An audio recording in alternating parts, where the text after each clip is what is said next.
is made of metal, metal, metal. Pocket full of yellow, yellow. Pocket full of gold, and I hope you find your dream. Yeah.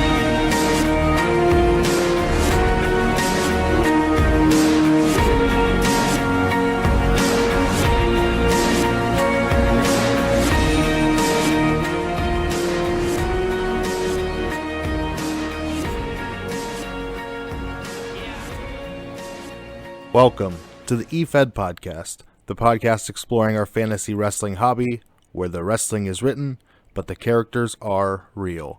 I'm your host, Mikey Unlikely, and I'd like to thank you for joining us here today on the Atomic Dropcast Network. Episode 16, we're 4 months into the Efed Podcast. I hope everyone has enjoyed it thus far.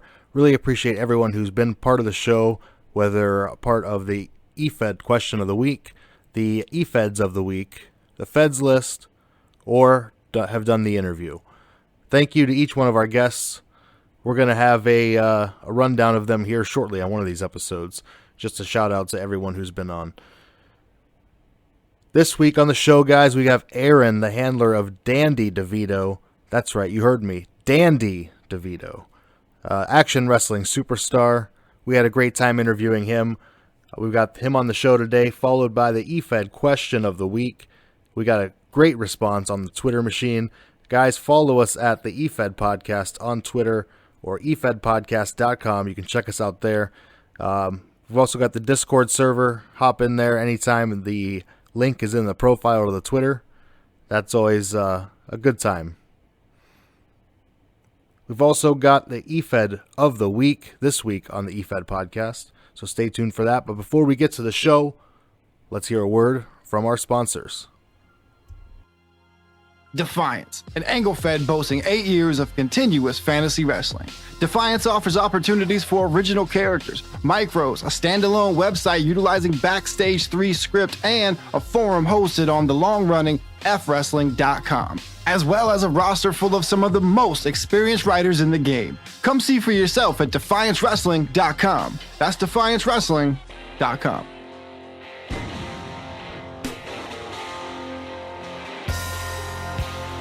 The Atomic Dropcast, a retrospective podcast on 1997 WWF action.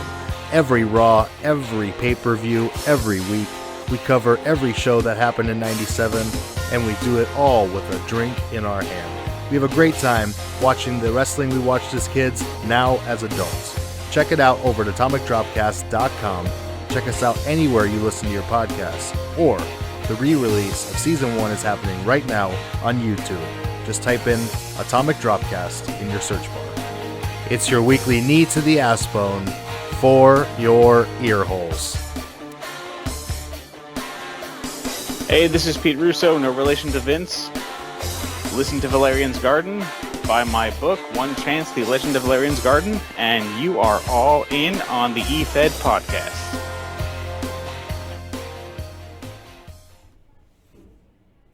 Welcome to the Efed Podcast Fed of the Week segment. It's a new segment where we highlight one Fed that's out there. We check out the website, review some of the things aesthetically, and check out some of their roster as well.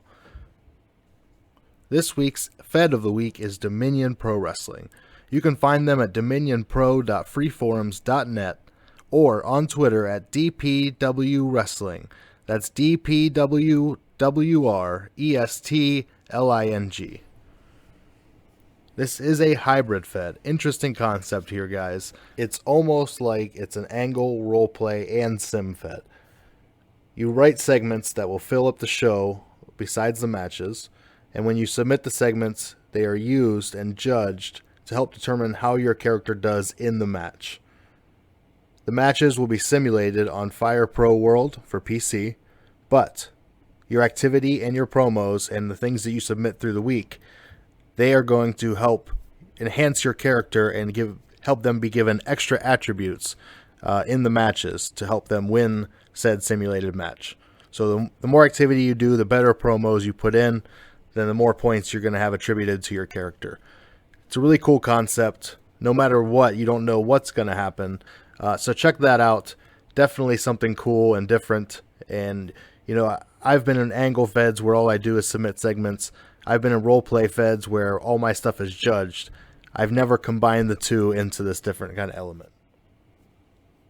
They do have one weekly television show, DPW Mayhem.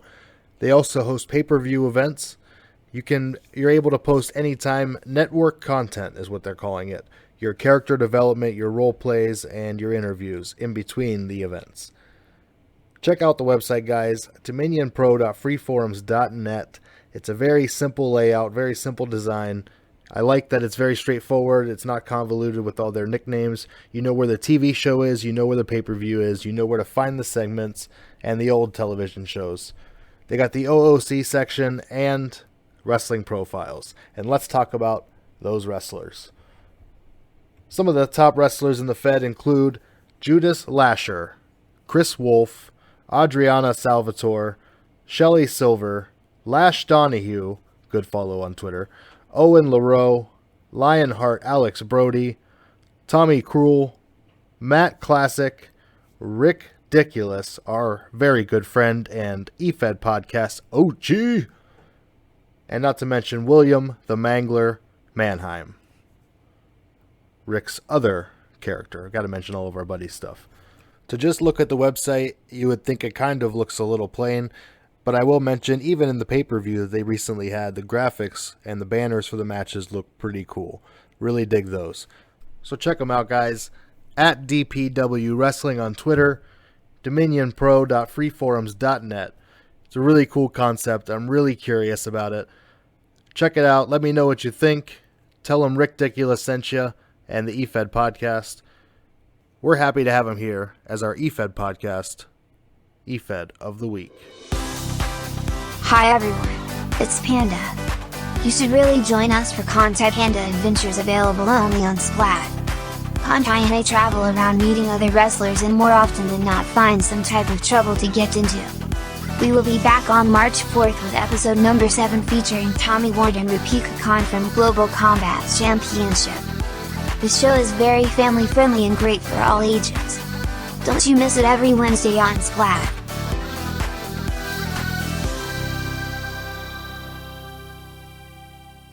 Alright guys, welcome back to another edition of the Efed Podcast interview. This week we're joined by Aaron, the handler of action wrestling superstar Dandy DeVito. Aaron, how you doing today? Bad man, how about yourself? I'm doing real good. If I sound a little bit different, it's because I'm on a different microphone. That's all right. You sound crystal clear to me. Good deal. Aaron, thanks for taking the time to join us this week, and thanks for following the podcast early on, jumping on that list when it was still short. Hey man, thanks for having me. I appreciate it. Absolutely. Appreciate the opportunity to sing the good graces of the action wrestling world. You're the first action guy I've gotten. Well, I have a feeling I won't be the last. Well, very good. Well, let's start off at the beginning. How did you get into professional wrestling? Man, the very first time I remember watching or seeing anything that was wrestling related was just kind of by happenstance. My aunt and my uncle took all of the cousins. I had a lot of cousins at about the same age range, and they took all of us to a taping for Raw. Wow. In like 94 or 95, right? Like I don't remember exactly when it was, but I was young enough to not really get it, but I fell in love with it like almost immediately. That's pretty cool. Yeah, I got to see Hakushi versus Bret Hart. I got to see The Undertaker versus Sid Vicious, or Psycho Sid, I guess would have been his name at the time. And I just some legendary moments in my mind that, like in hindsight, they don't matter all that much, but they stick with me, right? And just it was a lasting passion, coming into wrestling right before the Attitude Era was about the perfect timing to make sure that those hooks were in. Yeah, no doubt. Forever. And so who were your favorite wrestlers then and then throughout your fandom? Man, I loved Bret Hart so much. He was just awesome. There was one spot in that match where Hakushi took off like his karate belt or whatever and started choking Bret with it. And I think it was the first time my aunt ever heard me curse. So that got me in some trouble, but it was worth it, man. I had to save Bret Hart. You were a Bret Hart fanatic early on, and what about later on? Nowadays, I grew to love people like Chris Jericho. He was one of the only guys in WCW I liked when I would still watch that every now and then. and then he came over to WWE, and I loved him there. And people like Foley, and then CM Punk. I really liked guys that could put on good matches, diverse, different matches. They didn't all have to be like ring technicians. Yeah, I was gonna say that's kind of a different characteristic to each of those guys. The consistent thread between all of them, though, is that they could work a microphone. And Brett wasn't always the best promo guy, but damn, when he was on, he was on. I'm the best there is, the best there was. Yeah, absolutely. Yeah. When Bret Hart said bullshit on TV, man, that felt real. You knew it. Yeah, you knew it was right. real. That's pretty cool. So, how did you find e-wrestling then? Oh God, I think I was like it's like the end of my freshman year in high school. So this would have been about 2001, 2002, somewhere in there. Okay. I just kind of stumbled upon it. I'm sure it was like an Angel Fire or a GeoCity site of some sort.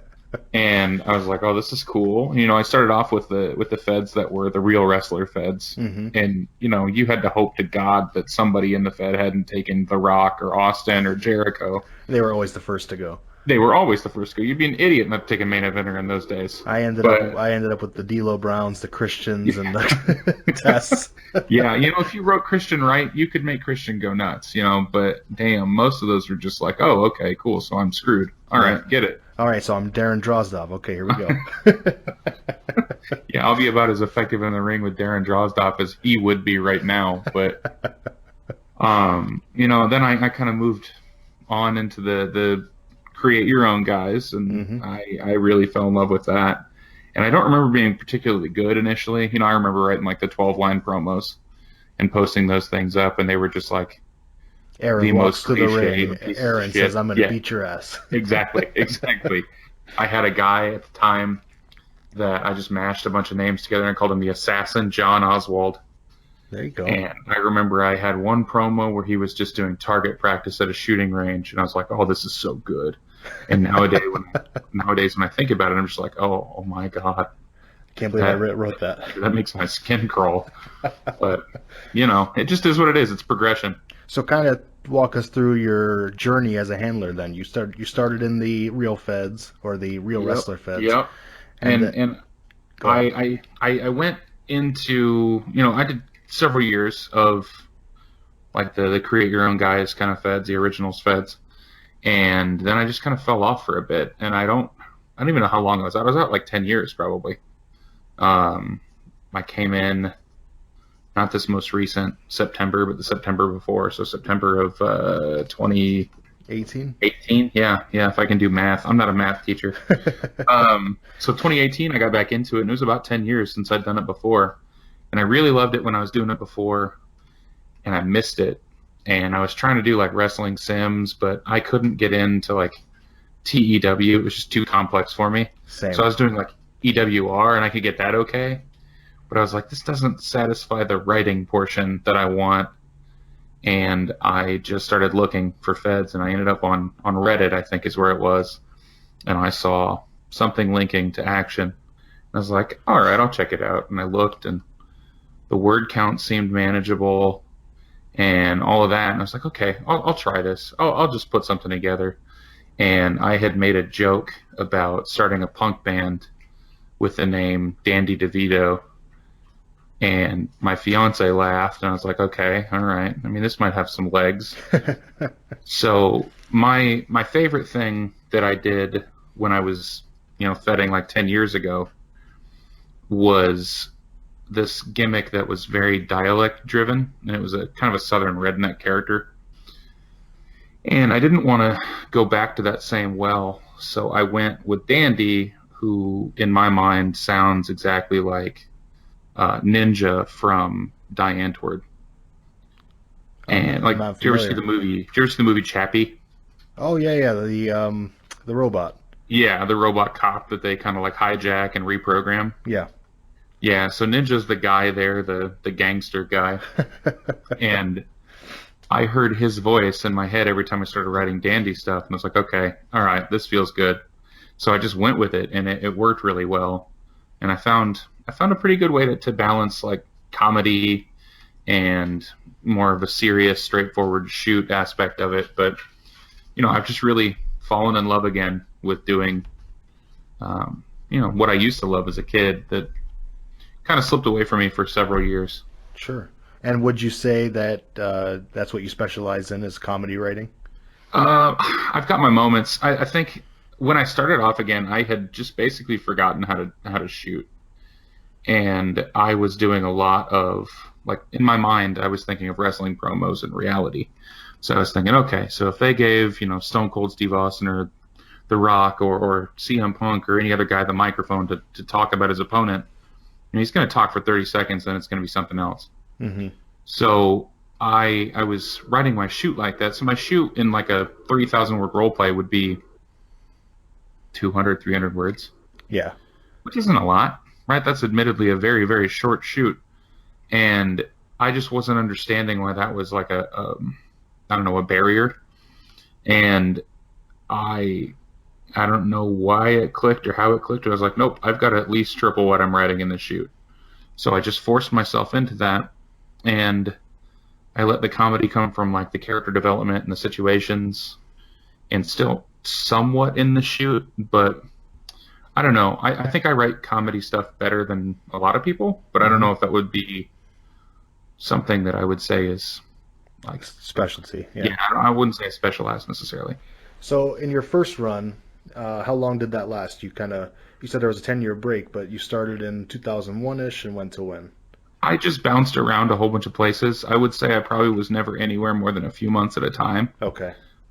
So it was just like, I got bored and a new thing. I've been an ADHD kid my whole goddamn life. So, I had that problem initially, and then I don't know if it just wasn't, or if it was just that I only connected to places that would die quickly or what, but I just never really had an Efeding home until this run. And I really feel like action's given me a place to kind of lay my head, and feel like I'm really part of that community for the long haul. Sure. And now that you've been back for 14 or 15 months, writing in action wrestling, is that the only place you're writing right now? Yeah, it is at the moment. I've kind of dabbled a little bit here and there with some secondary or some minor characters and other feds, some of which I don't even remember the names anymore, but one of them was a place called Trinity that actually got absorbed by Action Wrestling. I saw that, recently. Yeah, pretty recent, within the last month or two. At Action Wrestling, you're currently going through an angle where your character's away. Indeed, he's on strike right now, so it's an interesting way to try to stay relevant without being on the show. So it's been a challenge, but it's been fun. Now, how's that work? Well, I just wrote up a segment for the show that posted today where, Dandy barges into the GM's office and just says, "Give me my match," because the whole like in-character justification for this strike was that Dandy was champion for about 2 to 3 months, and I was the second longest reigning champion in the company. Wow. And I lost it in a tournament. So we had a Wrestler of the Year tournament, and our Fed head's idea, I'll say brilliant idea sarcastically, but only out of love for the dude. His idea was that every round of the tournament was a title defense. So tough on the champions. Yeah, absolutely. It's basically a suicide run for me. So I had a match where I had a tough, great opponent who is the holder of our like Money in the Bank briefcase kind of thing, and I lost the match. And since then, like, we had kind of a holiday break after the tournament. Since I was out of the tournament, I didn't have a whole lot going on there.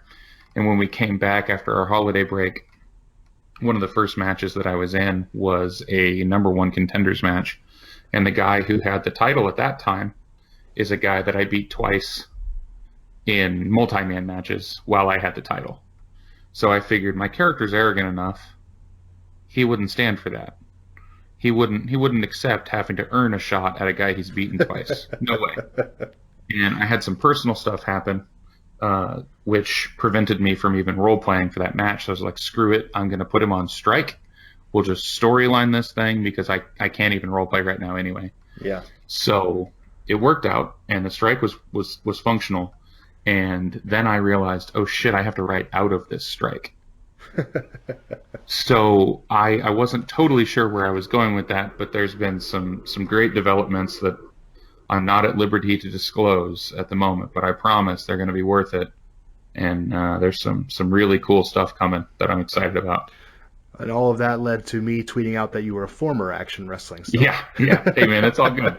That just means that, you're a mark, I guess. I am. Hey, I went to the website. I checked out former and people on hiatus, and you were in there. So That's where I took that from. Profile was moved over for that. Very good. So, other than Action Wrestling, do you plan on branching out this year at all, or are you looking? I don't know, stay man. home? My availabilities are so tough. I teach and I coach debate, and the debate season starts sometime in late September, and it really doesn't end until about June. Now, it's not every weekend during that stretch, but it's pretty much every weekend from about November until the end of March. And there's a lot of travel involved too. There's a decent amount of travel, yeah. So it's just very time consuming, and it's difficult to try to get even one or two characters, because I have a secondary in Action Wrestling as well, and he's just in our cruiserweight division where it's a 700 word limit. So you can knock out a 700 word role play in an hour if you're really efficient. So that's no big deal. I couldn't do two main roster like primary characters without probably just bursting a blood vessel and falling over dead. But it's good to get your teeth sunken into something that is important to you and fun, and just going nuts with that. Sure. And you touched base there on different word limits within Action. Mm-hmm. Why don't you, since you're our first Action Wrestling guest, why don't you go ahead and tell us a little bit about Action? Sure, absolutely. So Action Wrestling has been going for 2 years as of, I think, like tomorrow. So Sweet. it's got a really, really good lifespan as far as feds go. It kind of was born from the history of a fed called ECF, ECF. Or not ECF, Jesus. I don't know how letters work. This is really good. W. I don't know where the hell E came from. But WCF was a fed that was existent, off and on for, I think, like 15, maybe 20 years almost. Wow. And it finally closed shop, and there was a kind of a parting of the ways with some of the roster and some of the leadership, where it was just a split, and a couple of guys broke off, a guy named Gravedigger, a guy named Torture, and they set up Action. And one of the things that they wanted to get away from WCF was I think that they were completely unchecked word limits. So guys would drop, as many role plays as they wanted, 10,000 words or whatever. And, Gravedigger and Torture are a couple of guys with real jobs and families. And they were just looking at that going, no way in hell we're reading all that. So they set up pretty good word limits, and like a general word limit. Like they might change card to card, but generally, if your match is not a title match, or if it's not like a specific, like, I'm blanking on the word that I'm looking for, like stipulation or anything like that. Okay. It'd probably be a 4,000 word limit when our cards start getting bigger, because right now our roster is pretty good sized. Oh, yeah. So Torture is the one who usually makes the cards, and he starts to lower those caps a little bit for all the matches just so it's manageable. Let me pull up a card right now, and I'll just read off what's going on with those word limits. But our cruiserweight division, anybody who's cruiserweight, it's like 201 and lower, would be a 700 word limit. Our TV title is defended at 1,000 words. Our U.S. title is defended at 3,000 words, and our world title is defended at 4,000.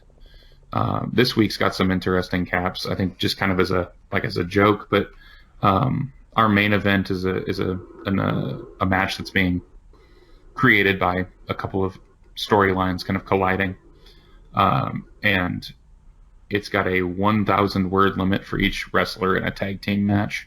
Oh, wow. Where two guys that are going to face each other next week for the world title in the main event of our pay-per-view show are partnered up, and they're not allowed to insult each other in their role plays, and they have to offer 3 specific compliments, which are bolded in their role plays about their tag partner. So, you get some playful stuff like that too, which is always fun. I have the same rules with my kids. Yeah. You don't have to bold it when you're talking, but you do have to scream the compliments. That's right. Yeah. But the divisions kind of give you an ability to write at whatever level you're comfortable with. Sure. And it's nice. It's a nice and way to get even if you get busy, you can move down a division, or if you get some free time, you can move up. Exactly. And if there's a situation where, like, when I lost my world title, the person that I was facing off against that week on the card is a character named Lizzie Hope, and Lizzie and I were both having kind of a rough week that week, and we were both just like, okay, so it's a 4,000 limit. Do we just agree to 3? And we both just made the agreement we're going to do 3,000 instead. So we just had like the gentleman's agreement, and that kind of stuff works too. And a lot of people are very flexible with that kind of thing in action.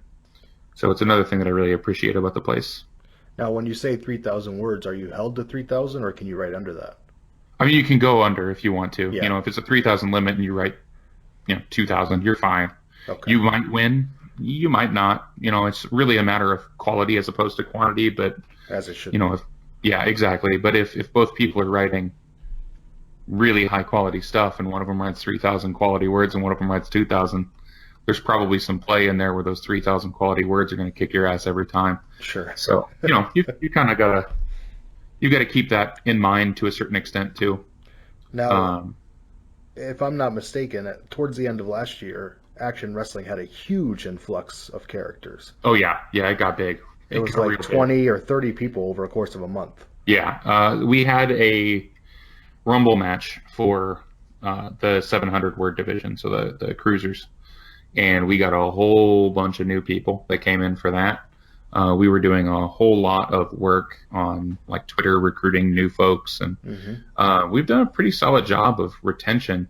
Because anytime you've got that kind of recruitment, you're inevitably going to have some folks who come in to check it out, either don't like how often or inoften they're getting booked, or infrequently they're getting booked, or they don't like the results or whatever, and then they'll just bolt. And we've retained quite a few people. I'd be willing to bet we have probably, I don't know, 70 people active on the roster right now. Holy cow, that's give or incredible. take. I might be overestimating, but I wouldn't bet it's by much. Is that on a 1 week a show, or one show per week deal? Yeah, we do 1 show per week. In canon, we started doing we do Clash, and we started doing Cruiser Clash, so it's like a 205 live kind of thing. Okay. That it's kind of 2 shows, but it's all really just 1 show. Right. They're just broken up into 2 different deals. Yeah, exactly. I mean, this week's card for like the upcoming show has 1, 2, 3, 4, 5, 6, 7, 8, 9, 10, 11, 12, 13, 14, 15, 16, 17 matches on it. Holy hell, and that's for a TV show. Yeah. Yeah, so our admin go nuts. They write and they write and they write, and hey, that's great if you can keep up with it. Absolutely. And I mean the thing that's really great about Action, beyond everything else that I've said too, is that this place has been existent for 2 years. They've never once had a late show. Wow. The vast majority of the shows are earlier than they're posted to be. So you're talking 6-7 hours before what they should actually be going online at. Sure. And so why don't you give people a link to Action Wrestling that they can check it out? Absolutely. Let me look at that real quick here. So it's going to be at actionwrestling.freeforums.net. So it's spelled exactly like you'd expect.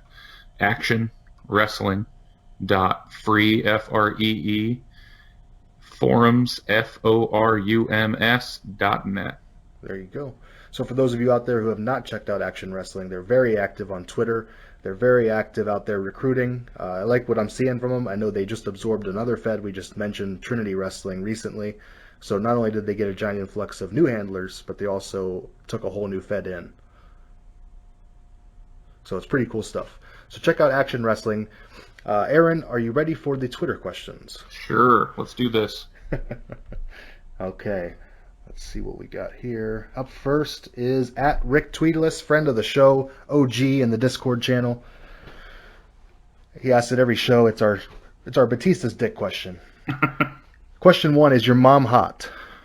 I mean, if you like women with chest scars because of open heart surgery, then I suppose. There you go. And is she single?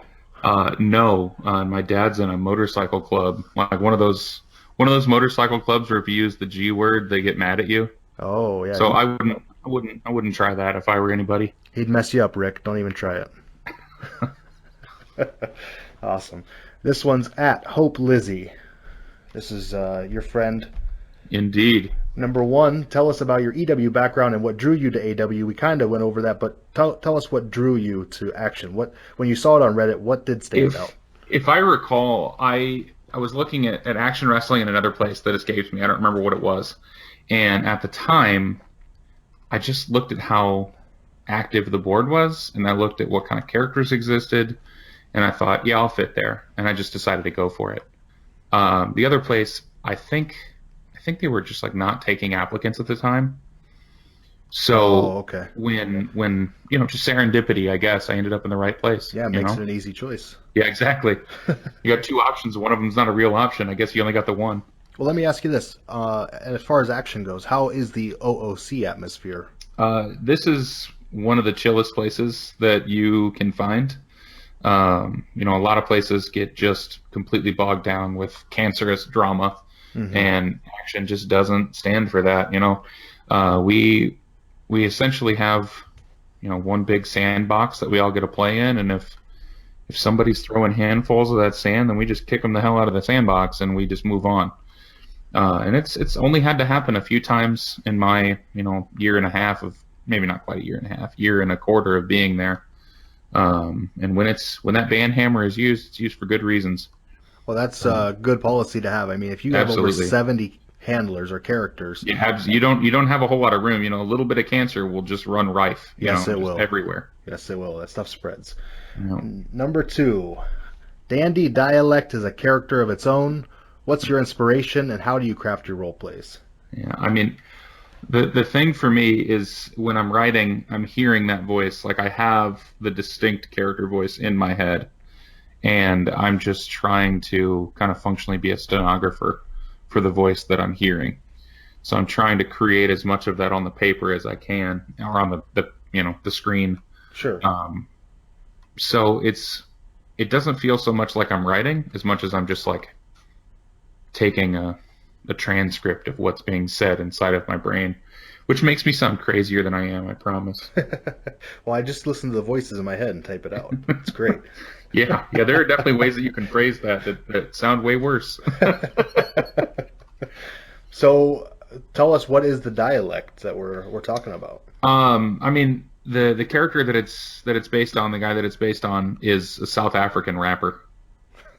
So I made him a character from Jacksonville, Florida, because I figured that if you sound either kind of dumb or somewhat foreign, that North Florida is the place you've got to be from. Sorry, any North Floridians out there listening. If you're from North Florida, I would apologize, but you know that I'm right. You probably don't get the podcast. I'm sorry to punch down, I guess, but there you go. So in a little over a year, this is the third question, you've become a top star in Action. Talk a little bit about your feuds and your championship runs recently. Well, Lizzie's asking this question a little bit self-servingly because it just means I get to talk about Lizzie. But I've had 2 real major feuds thus far in Action, and I'll be embarking sooner than later on a third one, which will be a lot of fun. But the first one that I had that kind of made me was with a character named Sam Kidsgrove.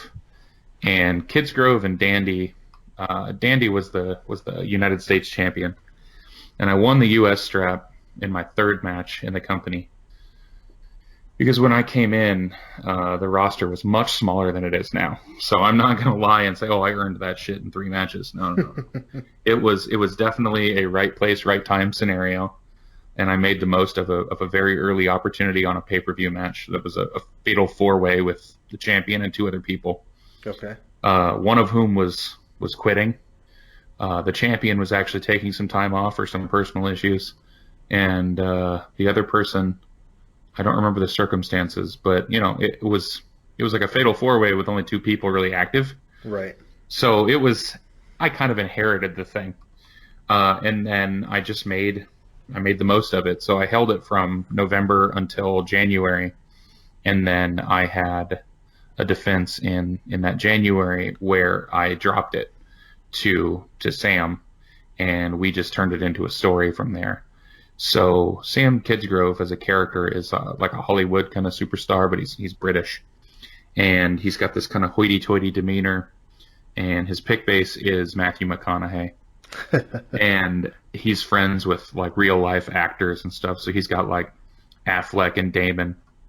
So the first real heat of our story after Sam took the U.S. title from me was we had a segment in the ring where I got Affleck and Damon, who had been with Sam for like over a year, to turn on him. And then they became my little flackies.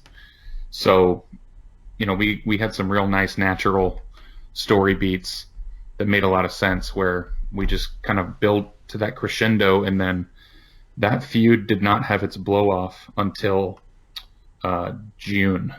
Wow. So we went from January to June, and the whole time it was just a hot, fiery feud. Like there was nothing about that thing that felt old or forced.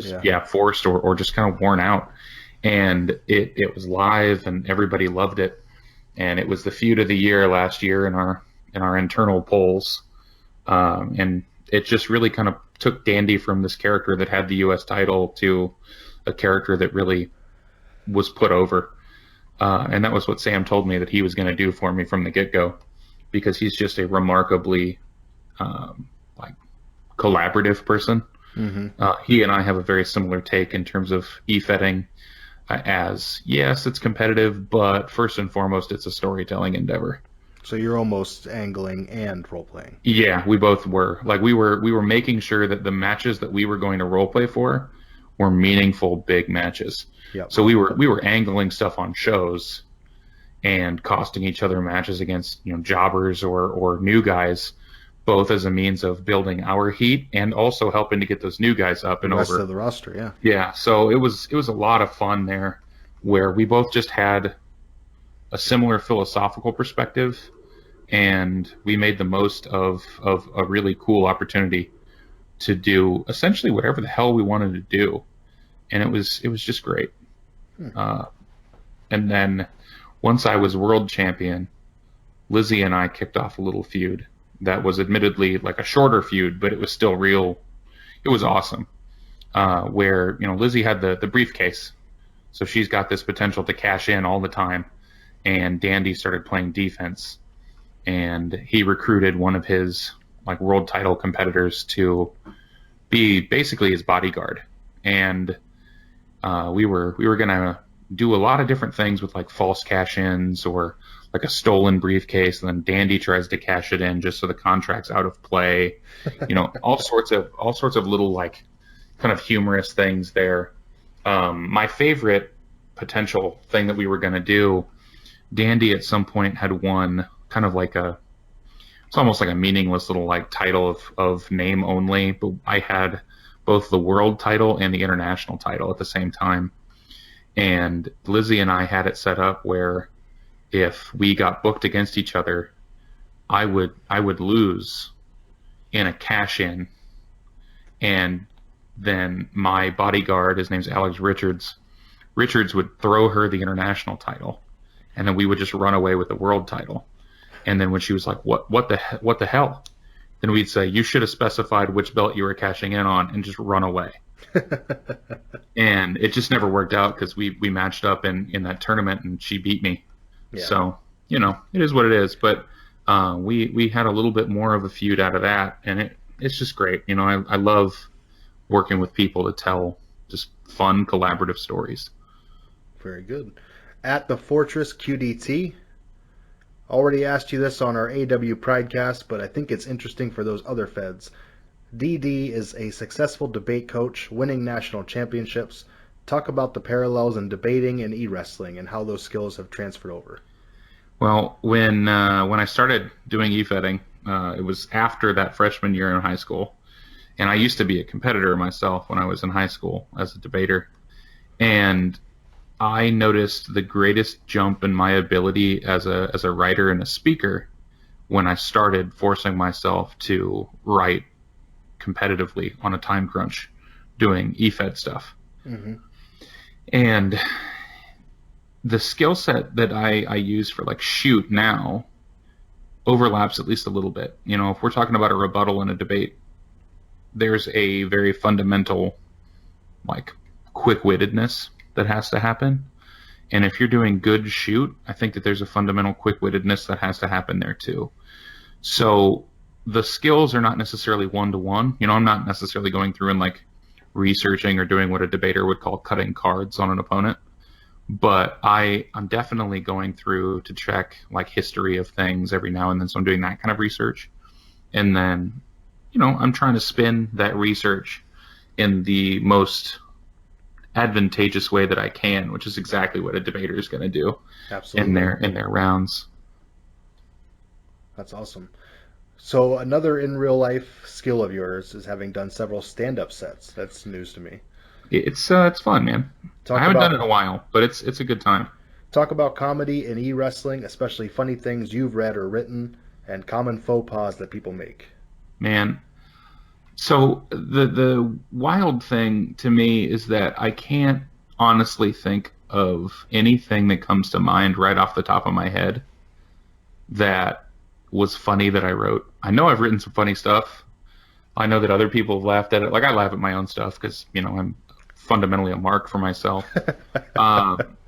But I can't remember anything off the top of my head, which is like the worst way to answer this freaking question.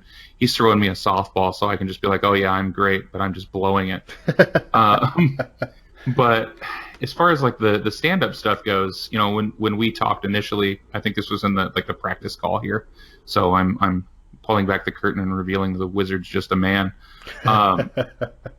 We were talking about how my name is spelled Aarron. Yep. That's the opening bit for when I do stand up. Like and admittedly, I've never been a paid stand up. I've only done open mics, but I enjoy the hell out of it. But the opening bit that I have is that my name is spelled fundamentally wrong. And the reason it's spelled wrong is because my dad is cheap and illiterate. He builds anything. The guy can build a cradle, and that's what he did. He built me a cradle when I was a little kid, and he went to a store to get a nameplate engraved for the cradle. And he got there and he realized, oh shit, I don't know how to spell Aaron. So he sounded it out in his head and he thought, well, it sounds like there's two A's. It sounds like there are two R's. So that's what I'm going to go with. Aarron, done. And he hands it over, and, you know, they don't do spell checking at an engraving place, because if you screw it up, that just means you have to pay them again to fix it. So the engraver's like, okay, and carved it. And then handed it back over to my dad. My dad took it home all proud. My mom looked at it, and she just looked at him and said, you're a moron. It's Aarron. And my dad looked back at her and said, well, it's Aarron now, because I'm not going to pay another $7. So, you know, when you start your whole point of existence with that kind of jumping off point, you know, everything's kind of comedy to some level. Sure. Absolutely. So his last question is, give the listeners a brief summary of your award-winning feud with Sam Kidsgrove. You kind of touched on that. I think I kind of gave you the rundown there already. I beat QDT to the punch. Is there anything else you want to touch on before we move on to the next one? I mean, I'll just say this. Like, anybody who is looking to build a feud that's any good, that is really trying to both put themselves over and get into a position where they're going to do something memorable with their writing, needs to do a couple of things. And that first thing is work with whoever it is. If you can't work with them, don't build the feud with them, because it's going to be awful. Yep. The second thing, you've got to work through segments in your shows. People think, well, it was in my role plays. You got to know, people are not reading every single role play. No. People might not even read every single segment, but your odds of getting readers and eyes on your segments in shows are approximately 1,000,000 times better than your odds of getting eyes on every role play that you write. So if you're having intricate story details, not just for your own character, but for your feuds and your storylines that you want other people to appreciate, make sure those things go in shows. And that was something that Sam and I really worked hard on initially, when we were getting into the the beginning of that feud and then into like the long-term extension of that feud, that just worked like a charm. So it's the most concrete advice that I can offer anybody if they're trying to build a good storyline feud. There you go. At the Wanderer DV, better secondary, Magic Maddox or VHS? Man. So before I actually answer his question, I want to see if you remember in your first episode. Oh. he wrote you a question, and his handle at the time was W is finest. W is finest, yes. Yeah, so WI's finest. Yeah, it was Wisconsin's finest, but it looked like W is finest. Is finest, yes. And I made a parody Twitter of him with that handle. So just wanted to say thanks about that. There you go. Glad I could help. As far as secondaries go, I really enjoyed writing Magic Maddox. He's another one where when I started the character, I always start from the pick base when I build that character, because if I can see the pick base and I can hear the pick base doing and saying what I'm thinking, then it's the right one. Mm-hmm.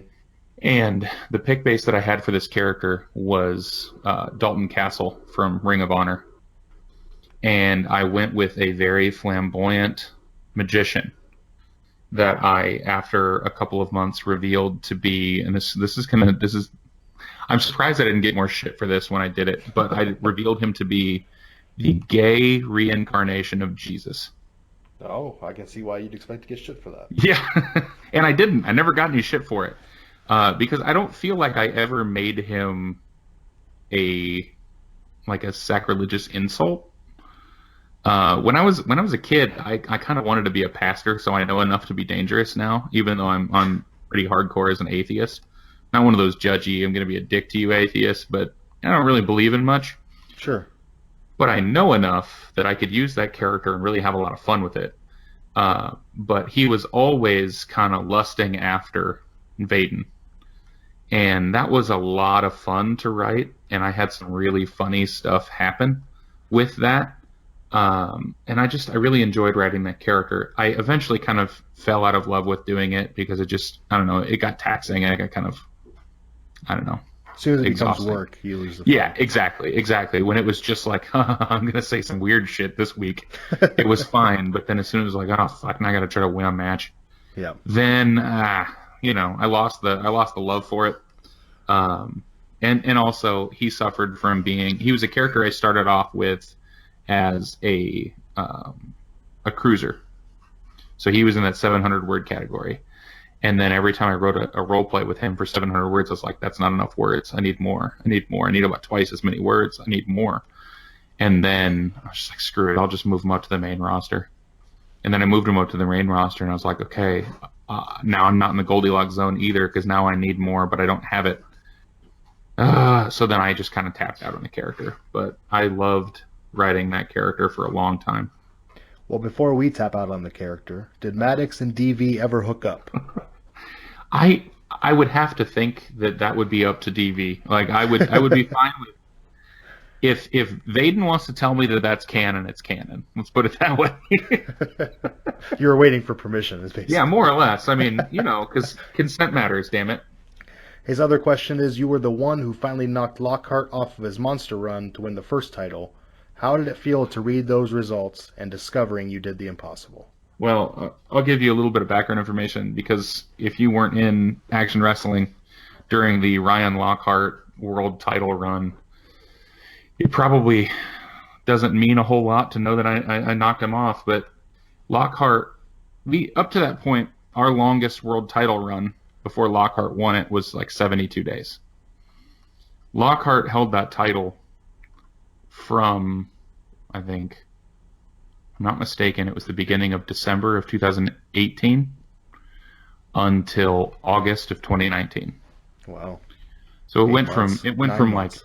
2 months and some change to suddenly a 9-month, 10-month reign. And it just looked like he was damn near unbeatable, and he had to defend it in a big ladder match and I just happened back off of, it was after the tail end with Kids Grove. Our match was on a cell match where we was going through the cell, and when we went through the cell, we sold an injury angle for months, so each was sitting out. And when I came back, I started doing a kind of like a, almost like the Crow sting, where I was just dropping from rafters and beating the shit out of people and then disappearing. Okay. And I attacked all the big wigs and all the big main eventers. And then it got me into that ladder match, and that was the first role play I'd written in like 3 months. And took it home. And I just went as hard as I'd ever gone. And when I turned it in, I said, I feel like that's a good role play. But, you know, when you're facing a guy who's won for 9 straight months, it's hard to feels good enough. Yeah, it's hard to feel like you're ahead. So I was just like, well, I did everything I could, so we'll see what the hell happens. And I always, and anybody who tells you they don't do this, I think is lying, but I flipped immediately to the bottom of the results.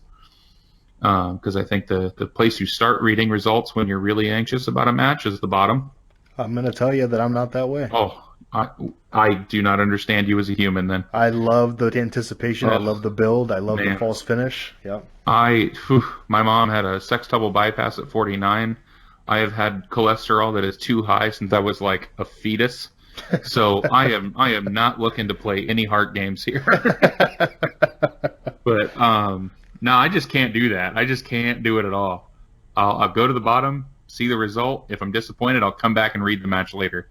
Yeah. And if I'm excited, well, then I'll skim the shit out of it right in that moment. Dive right in. Yeah. Yep, absolutely. But I got to the bottom and I saw it, and I don't know. It was weird to feel like the thing that stood out to me was that a few people understood it. Right, everybody in the Fed was just like blown away, and my fiance, I occasionally hoist all of this writing upon her and make her read it. And I know if I can get her to laugh, that it's good, because she doesn't know anything about what's happening with a lot of these characters. But if she can still laugh at the burns, then I know that they're good burns. But she was happy for me. Still, I'm probably sure silently judging. But, you know, I expect that. I'd do the same in her shoes. But it was weird to be so happy and so proud about something that no real normal person understood. Like that was probably the most, I don't know, concrete feeling that I had. I was like, this is weird. This is really weird. Well, now you got to defend it. Absolutely. And I did an all right job. You know, I held it for long enough to have the second longest title reign. So I felt all right about that. I just won it at the wrong part of the year, because I won it right before that damn tournament.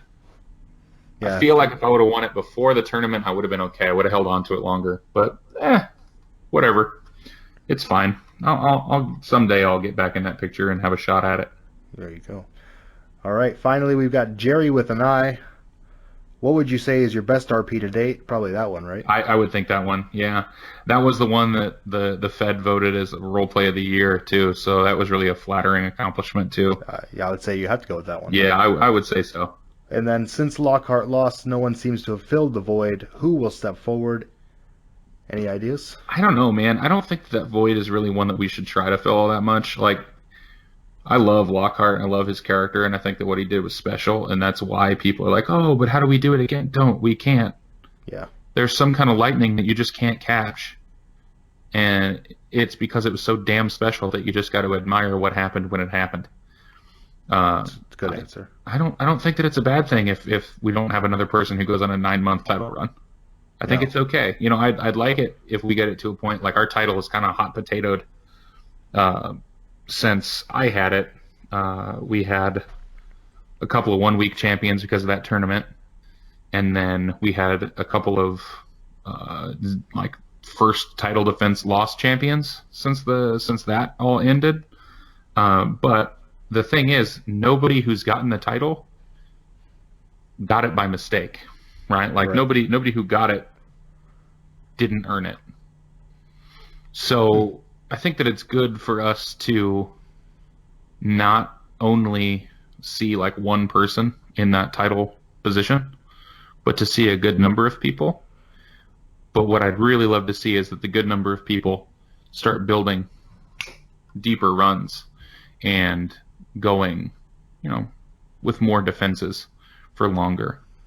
That makes sense. And I think from an outside perspective, seeing one guy as a champ all the time is not a good thing. Yeah. Whereas seeing people getting opportunities and winning titles is more, you're more inclined to get new recruits. Absolutely. It's definitely less intimidating if you look at a championship title history and you're like, oh, okay, so that thing changes every couple of months. Right. When you look at it and see, oh, so that thing hasn't changed in a year. All right, great. That sounds fun. Yeah, I got to work my way up and then face that. Yep. So, any character you've had that you just gave up on because they weren't fun to write? Last question from Jerry. I've had fun with almost every one of my characters. It's just at a certain point, to quote B.B. King, I guess, the thrill is gone. Yep. And then it's just like, okay, I'll put you out to pasture, let that go forever. But, it's just a matter of finding the right mix of what makes it fun for that moment. Because what's fun is different from time to time, too. Sure. Sometimes you're in the mood for the comedy stuff. Sometimes you want to get serious. Absolutely. Sometimes you want to be cutthroat. Sometimes you want to be ha-ha. And they're not all going to happen at the same time. And if they do, well, then I guess you should probably use a joke or pick base and just go for broke. Very good. All right, Aaron, before we go, is there anything else you want to plug? Anybody else you want to shout out to? Time is yours. I want to say thank you to everybody in Action who has made my time in that group so enjoyable. You've got awesome people from top down, and we have new folks that come in and immediately add to the environment and immediately add to everything that we're doing that is just immensely appreciated and also just loved. Everybody there is kind of like a big internet family, and when we've had emergencies for certain folks' health, we all kind of step up.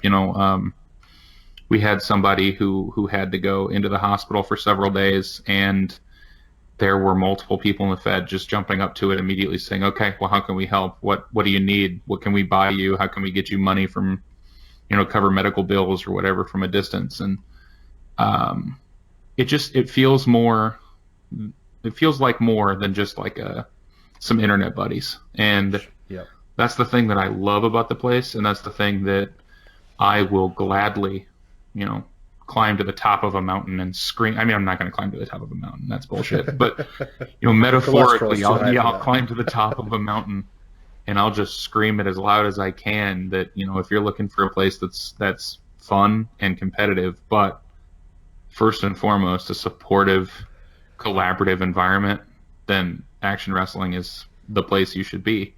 And I can't endorse it more enthusiastically. And it's an awesome place for opportunities, and it's an awesome place to just tell some stories. That's fantastic. Check them out at actionwrestling.freeforums.net. Indeed. Thank you.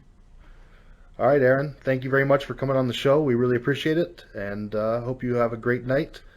Thanks for having me, man. I hope you do the same.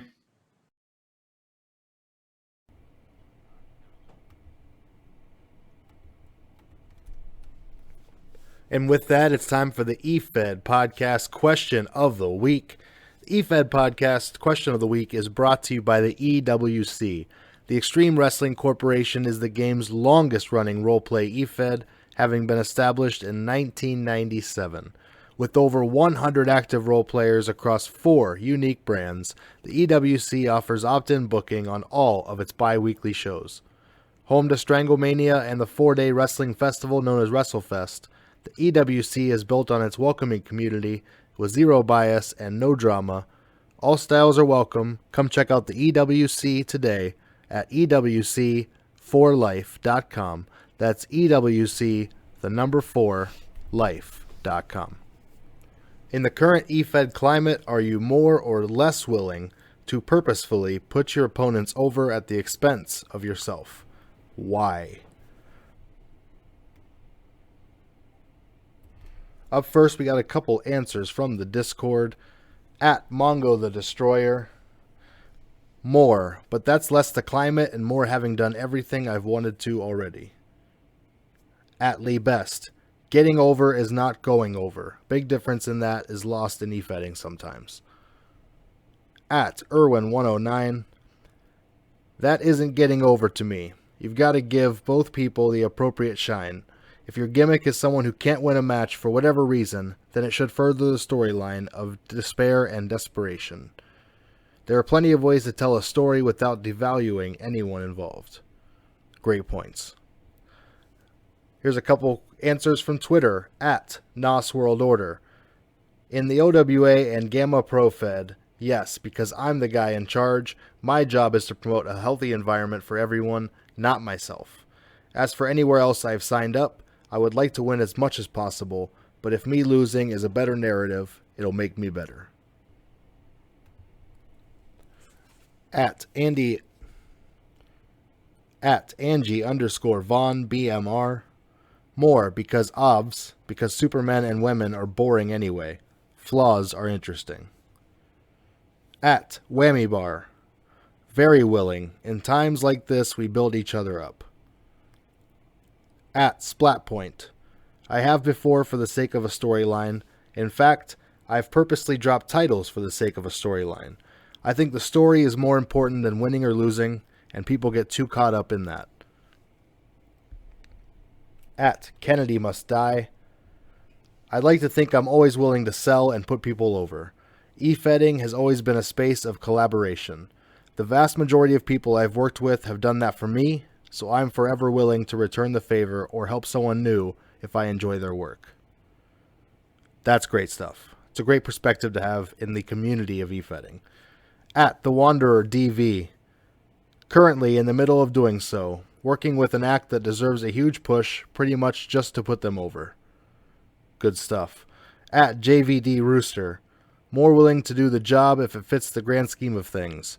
Jan is pretty much Teflon, so he can take a loss, but he can put over a new character, give the rub to an established veteran, or play gatekeeper to help build up a Fed. It's nice to have the flexibility to fill any role. At PWS Bella Phoenix. Absolutely. One, to help the story, because for me the story is the biggest thing, and to help build up the other person.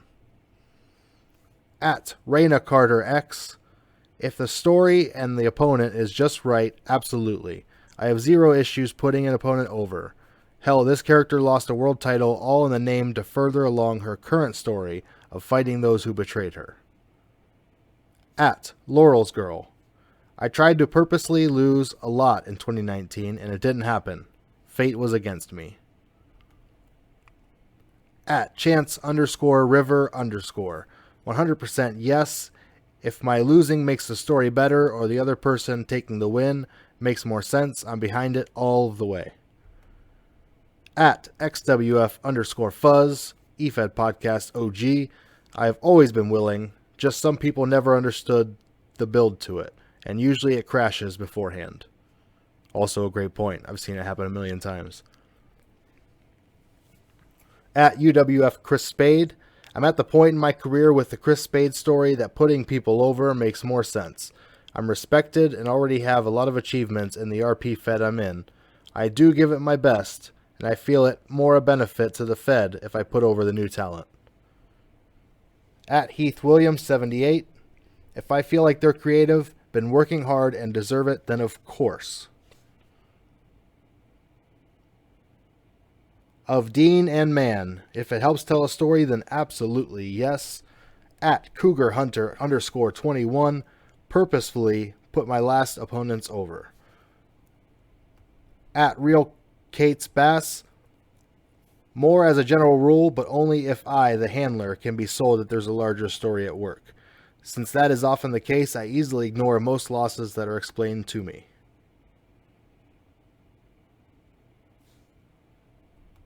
At Icy _ Lilith. I'm always willing to put others over because at the end of the day, it's all about wanting to tell a good story, and sometimes that means your opponent going over you to build and evolve from.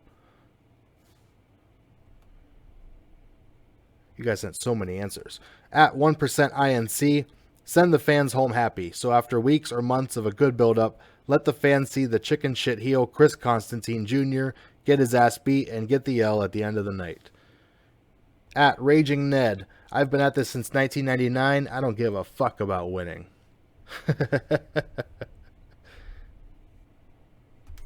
I'm going to murder the pronunciation on this one.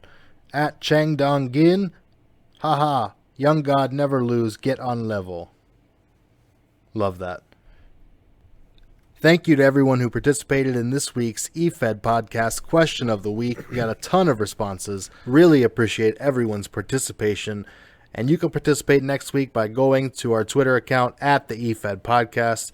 Right there at the top of the profile to be pinned is the question of the week. Go to the comments section. Go ahead and type your comment in there. And you'll be featured next week here on the Efed Podcast. Special shout out to at UWF Chris Spade on Twitter. I was in the St. Louis area for a work trip this past week in real time. And it was nice to grab lunch with another handler. Got to meet number 17 on my list. So shout out to Chris. Thanks for coming out and meeting me and not being a total weirdo. So that was always good. That's going to wrap us up, guys, for another edition of the Efed Podcast here on the Atomic Dropcast Network. And speaking of the Atomic Dropcast, check them out at atomicdropcast.com or wherever you listen to your podcasts, or on YouTube. Just search Atomic Dropcast. We're dropping new episodes all the time over there. Check out the EWC at EWC4life.com, one of the game's longest running roleplay eFeds. We got Mac on the episodes. Next week, episode 17, we got an interview exclusively with EWC owner Mac. That's a good one too. Check out DefianceWrestling.com. Defiance is an angle fed that's been going on for 8 years straight. We're getting ready to hit another year, coming up on our biggest show of the year, DEF CON. So check that out, DefianceWrestling.com. Guys, thanks for joining us for another edition of the Efed Podcast, where the wrestling is written, but the characters are real.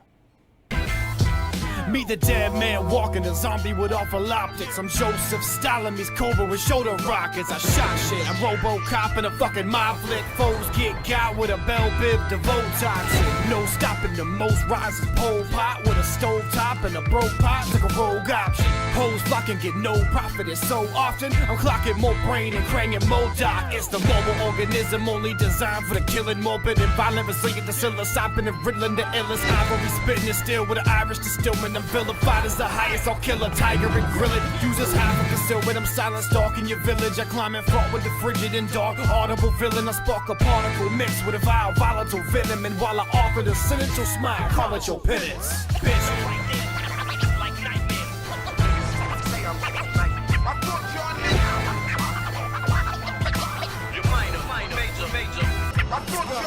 Award-winning, double-edged sword swinging. They jumped that Sabbath Saturday, but ignored the fitting. I'm drunk with a massive tap to pay. I was born sinning. You punks only half my actual age, so before quitting, you're gonna push the envelope, fill my lungs up with chronic smoke. Drop atomic quotes, you're better off in a piranha smoke. Don't try to be a brave heart, I'll put you in the graveyard. You'll have to work at Kmart once I display art. Insane shark in a deep blue sea. Watch the people choose me, I could defeat Bruce Lee. Got a fucking right hand that can break clean through teeth. Shorten up your lifespan, you'll have no means to eat. It's not my fault so many cats are whack. I evolved from a simian, killing my habitat. I'm an acrobat, in fact, swinging from track to track, spitting graphic rap, but while you idiots capture that. I thought y'all knew.